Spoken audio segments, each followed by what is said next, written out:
Hello friends, welcome to வெற்றி நிச்சயம். TNPSC எக்ஸாம்ல ஃபுல் மார்க்ஸ் வாங்க வெற்றி நிச்சயம் சப்ஸ்கிரைப் பண்ணுங்க. நம்ம வீடியோ ஃபர்ஸ்டா நீங்க பார்க்கணுமா? கூடவே பக்கத்துல இருக்கிற பெல் பட்டனை கிளிக் பண்ணுங்க.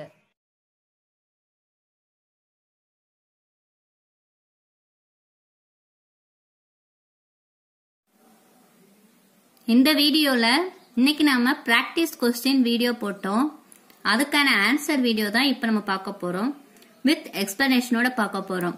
நீங்க எல்லாம் ஆன்சர் கண்டுபிடிச்சிட்டீங்க அப்படின்னா இப்ப இந்த வீடியோல நீங்க கண்டுபிடிச்சிருக்கிறது கரெக்டா இருக்கா அப்படின்னு சொல்லி செக் பண்ணிக்கோங்க. அப்புறம் நீங்க இது மாதிரி டெய்லியும் செக் போட்டு பார்க்கும்போது உங்களுக்கு எக்ஸாம் அப்ப ரொம்பவே ஈஸியா இருக்கும்.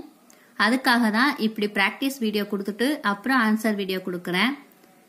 இப்போ ஃபர்ஸ்ட் கொஸ்டின் 1 9 25 49 அப்புறம் கொஸ்டின் மார்க் கொடுத்து 121 கொடுத்திருக்காங்க. இது நம்பர் சீரீஸ். இப்ப இதுல இந்த கொஸ்டின் மார்க்குக்கு என்ன வரும் அப்படின்னு சொல்லி கேட்டிருக்காங்களா? இப்ப இதுக்கு என்ன லாஜிக் வரும் அப்படின்னு சொல்லி திங்க் பண்ணலாம்.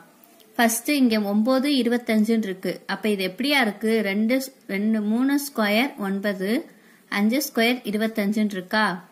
அப்ப 1 square 1 3 square 9 5 square 25 7 square 49 question mark கொடுத்துட்டு 11 ஸ்கொயர் 121 கொடுத்துட்டாங்களா? இந்த ஆர்டர்ல இருக்குன்னு கண்டுபிடிச்சிட்டோம். இப்ப இது எப்படி இருக்கு அப்படின்னா ஒற்றைப்படையில இருக்குது. 1 3 5 7 11 இருக்கு. அப்ப இங்க என்ன வரும்? 1 3 5 7. அப்ப 7க்கு அடுத்து ஒற்றைப்படை எண் என்னது? 9. அதுக்கப்புறம் நமக்கு இங்க 11 கொடுத்துட்டாங்களா? அப்ப ஒற்றைப்படை எண் 9ஓட இங்க எந்த ஆர்டர்ல இருக்கு? ஸ்கொயர் ஆர்டர்ல இருக்கு. அப்ப 9 ஸ்கொயர் தான் நமக்கு இந்த கொஸ்டின் மார்க்ல இங்க வரும். அப்படிதானே? அப்ப 9 ஸ்கொயர்னா 9 × 9 எவ்வளவு வருது? 81. அப்ப இதுக்கு ஆன்சர் என்னது? 81 தான் ஆப்ஷன் பி தான் இதுக்கு ஆன்சர். ஃபர்ஸ்ட் இந்த மாதிரி நம்பர் சீரிஸ் கொடுத்தாங்கனாலே என்ன பண்ணும் அப்படின்னா அந்த ஃபர்ஸ்ட் நம்பர் செகண்ட் நம்பருக்கு என்ன லாஜிக் வருது, இல்ல செகண்ட் நம்பருக்கும் தேர்ட் நம்பருக்கும் என்ன லாஜிக் வருதுன்னு சொல்லி கண்டுபிடிக்கணும். கண்டுபிடிச்சிட்டு அது கொடுத்திருக்க எல்லா நம்பருக்குமே கரெக்டா வருதா அப்படின்னு சொல்லி செக் பண்ணணும். அப்படி கரெக்டா வந்துச்சுன்னா மட்டும்தான் நம்பர் சீரிஸ்க்கு நம்ம கண்டுபிடிக்கிற லாஜிக் கரெக்டா இருக்கும். அடுத்த கொஸ்டின், ஒரு வட்ட நாற்கரத்தின் எதிர்கோணங்களின் கூடுதல் எவ்வளவுன்னு சொல்லி கேட்டிருக்காங்க. வட்ட நாற்கரத்துக்கு எதிர்கோணங்களோட கூடுதல் எவ்வளவு அப்படின்னா அதுக்கு ஆன்சர் ஆப்ஷன் பி 180 டிகிரி தான் வட்ட நாற்கரத்தின் எதிர்கோணங்களின் கூடுதலுக்கு ஆன்சர். அடுத்த கொஸ்டின், 3 கிலோகிராமுக்கும் 750 கிராமுக்கும் உள்ள விகிதம். விகிதம்னால என்னது? ரேஷியோ. அப்ப விகிதம் கண்டுபிடிக்கணும்னா இந்த கொடுத்திருக்கிறதும் இந்த இதுவும் ஒரே அலகுல இருக்கணும். இப்ப இங்க கிலோகிராம் இருக்கு, இங்க கிராம் இருக்கு. அப்ப இத நம்ம என்ன பண்ணோம் அப்படின்னா ஒரே அலகா மாத்த போறோம். நம்ம இந்த கிலோகிராம கிராமுக்கு கன்வெர்ட் பண்றதுதான் ஈஸி. அப்ப நம்ம என்ன பண்ணலாம் அப்படின்னா 1 கிலோகிராம் ஈக்குவல் டு எவ்வளவு கிராம்? 1000 கிராம். நமக்கு இங்க எத்தனை கிலோகிராம் கொடுத்திருக்காங்க? 3 கிலோகிராம் கொடுத்திருக்காங்க. இப்ப 3 கிலோகிராம்னா எவ்வளவு வரும்? 3000 கிராம் வருமா? இப்ப நம்ம கிராமுக்கு இத கன்வெர்ட் பண்ணிட்டோம். இப்ப 3000 கிராமுக்கும் 750 கிராமுக்கும் உள்ள விகிதம் தான் நமக்கு கேட்டிருக்காங்க. அப்ப 3000 750 வச்சுக்கிறோம். இப்ப இந்த 0 0 கேன்சல் ஆயிரும். அப்ப 300:75 இருக்கும்.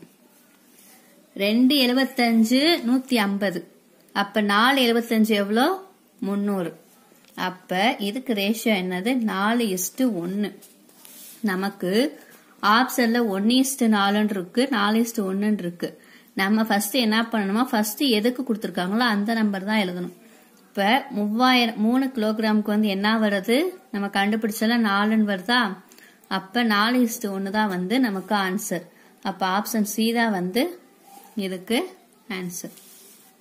அடுத்து, ரூபாய் 500க்கு ஆண்டுக்கு 12% வட்டி வீதம் 3 ஆண்டுகளில் கிடைக்கும்னா வட்டி என்னன்னு கேட்காங்க. இது தனி வட்டி சம்பளம் வந்திருக்கு.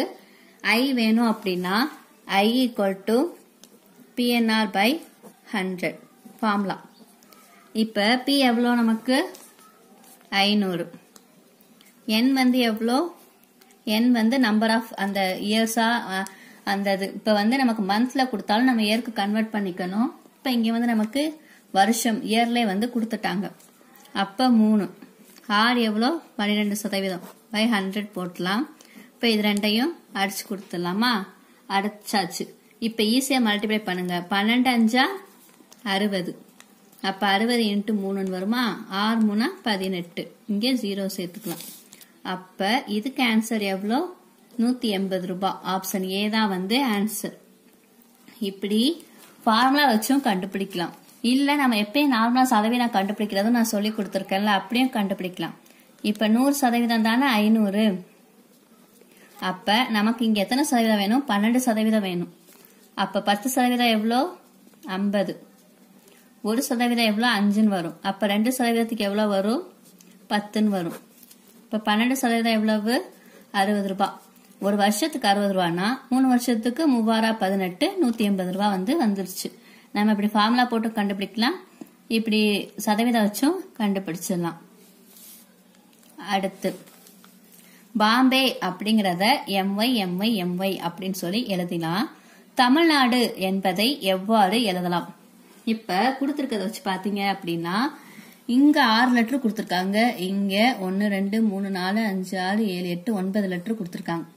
இங்க 6 லெட்டருக்கு ஆன்சரும் 6 லெட்டரா வந்துருச்சு. இங்க 9 லெட்டருக்கு இங்கேயும் 9 லெட்டர் எல்லாத்துலயும் கொடுத்துட்டாங்க. இப்ப இதை கண்டுபிடிச்சிட்டோம். இங்க 6 இருக்கு, இங்க 9 இருக்கு. எப்படி நம்ம லாஜிக் கண்டுபிடிக்கிறது அப்படின்னு சொல்லி யோசித்தோம் அப்படின்னா இந்த MYங்கிறது இங்க எங்க வந்திருக்குன்னு பாருங்க. 3rd பிளேஸ்லயும் 6th பிளேஸ்லயும் வந்திருக்கு. 3வது இடத்துலயும் 6வது இடத்துலயும் வந்திருக்கு. ஆனா இங்க 6 லெட்டர் தான் இருக்கு. நமக்கு இங்க 9 லெட்டர் கொடுத்திருக்காங்க. அப்ப இதை என்ன பண்ணலாம்? ஃபர்ஸ்ட் நம்ம ஒருவேளை பாதியா பிரிச்சு 2 பாதியில லாஸ்டா கொடுத்திருக்காங்க அப்படின்னு சொல்லி நம்ம எழுதணும். அப்படின்னா இதுல பாதியா பிரிச்சோம்னா நமக்கு என்ன வரும்? எல்லும் யூவும் வரும்.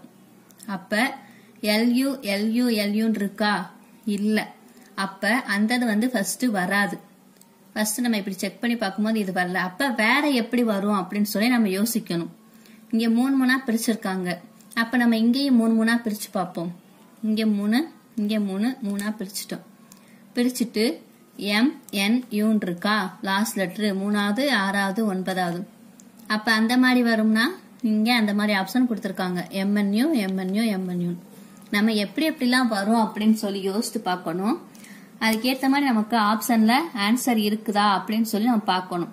ஃபர்ஸ்ட் நான் செக் பண்ணது 2 பிரிச்சு பார்த்தோம், அந்த ஆப்ஷன் வரல. அடுத்து 3 3 பிரிச்சு பார்த்த பிறகுதான் இந்த ஆன்சர் வந்திருக்கு. இந்த மாதிரி நம்ம யோசிச்சு எந்த ஆப்ஷன் வருதுன்னு சொல்லி இந்த கொஸ்டின்ஸ்க்குலாம் போடணும். அடுத்து ஜிகே கொஸ்டினுக்கான ஆன்சர் பார்க்கலாம். இந்த 5 கொஸ்டினுமே நீங்க உண்மையிலே கண்டிப்பா ஆன்சர் கரெக்டா அப்படின்னா கண்டிப்பா உங்களால சைக்காலஜி கொஸ்டின்ஸ் ஃபுல் மார்க்ஸ் கிட்ட எடுக்கிறதுக்கு உங்களால முடியும். இன்னும் ட்ரை பண்ணீங்கன்னா கண்டிப்பா ஃபுல் மார்க்ஸ் எடுத்துடலாம். அடுத்து கோதாவரி நதி எந்த கடலில் கலக்கிறதுன்னு சொல்லி கேட்டிருந்தேன். இதுக்கு ஆன்சர் என்ன அப்படின்னா ஆப்ஷன் டி, வங்கக்கடல். அடுத்து லிக்னைட் என்பது அதுக்கு ஆப்ஷன் ஏ, எரிபொருள். பருத்தி விளைவதற்கு ஏற்ற மண், அதுக்கு ஆன்சர் என்ன அப்படின்னா கரிசல் மண். ஆப்ஷன் பி தான் வந்து இதுக்கு ஆன்சர். அடுத்து கதகளி எந்த மாநிலத்தின் நாட்டியம் அப்படின்னு சொல்லி கேட்டிருக்காங்க. இதுக்கு ஆன்சர் கண்டுபிடிச்சிட்டிங்களா? இதுக்கு ஆன்சர் என்ன அப்படின்னா இதுக்கு ஆப்ஷன் டி தான் வந்து ஆன்சர். கேரளாவில் தான் கதகளி வந்து மாநிலத்தின் நாட்டியம் வந்து கேரளா. அடுத்து டேவிஸ் கோப்பை எந்த விளையாட்டுடன் தொடர்புடையதுன்னு கேட்டிருக்காங்க. இதுக்கு ஆன்சர் ஆப்ஷன் டி. இதுக்கு என்னது? டென்னிஸ்.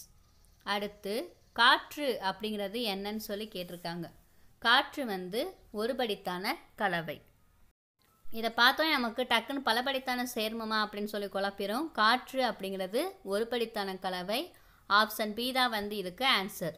அடுத்து உயர்நீதிமன்ற நீதிபதிகளின் ஓய்வு வயது எவ்வளோ? நார்மலாக எல்லாருக்கும் ரிட்டையர்மெண்ட் ஏஜ் வந்து 58. ஸோ ஒரு சிலர் இதை பார்த்தோன்னே என்ன பண்ணிடுவோம்? 58 அப்படின்னு சொல்லி போட்டுருவோம். இல்லை நீதிபதிகளுக்கு 60 வயசு அப்படின்னே 65ன்னு சொல்லி போட்டுருவோம். ஆனால் உயர்நீதிமன்ற நீதிபதிகளின் ஓய்வு வயது என்ன அப்படின்னா இதுக்கு வந்து ஆன்சர் ஆப்ஷன் ஏ, 62 தான் வந்து இதுக்கு ஆன்சர். அடுத்து ஆப்ரேஷன் பிளட் என்பது அதுக்கு என்ன ஆன்சர் அப்படின்னா பால்வள மேம்பாடு, ஆப்ஷன் பி. அடுத்து சிந்து சமவெளி மக்களின் உணவு முறை என்ன அப்படின்னா இதுக்கு ஆன்சர் ஆப்ஷன் சி, பார்லி, கோதுமை. அடுத்து கூட்டுறவு சங்கங்கள் எந்த ஆண்டு மாநில அரசால் தேசியமாக்கப்பட்டன அப்படின்னா இதுக்கு ஆன்சர் 1919. அடுத்து வங்காளத்தை இரண்டாக பிரித்தவர் யார் அப்படின்னா ஆப்ஷன் பி, கர்சன் பிரபு. இனிமேல் போலீஸ் எக்ஸாம், எஸ்ஐ எக்ஸாமும் கான்ஸ்டபிள் எக்ஸாமுக்காக நம்ம வெற்றி நிச்சயம் சேனல்லேருந்து ப்ராக்டிஸ் வீடியோவும் அதுக்கான எக்ஸ்ப்ளனேஷன் வீடியோவும் தனித்தனியாக தான் போட போகிறோம். அப்போ தான் உங்களுக்கு ரொம்பவே யூஸ்ஃபுல்லாக இருக்கும். இந்த மாதிரி போடுறது ஓகேவா, இல்லை ஜஸ்ட் எக்ஸ்ப்ளனேஷன் வீடியோ மட்டும் போடுற மாதிரி போட்டுட்டு போயிடலாமா அப்படின்னு சொல்லி நீங்கள் கமெண்ட் பண்ணுங்கள். இந்த மாதிரி போகிறனால உங்களே ஆன்சர் யோசிக்க வைக்கும். அதனால தான் இந்த ஒரு புதிய முயற்சியில் செயல்படுறோம். டிஎன்பிஎஸ்சி எக்ஸாமில் ஃபுல் மார்க்ஸ் வாங்க வெற்றி நிச்சயம் பாருங்கள். தேங்க்ஸ் ஃபார் வாட்சிங்.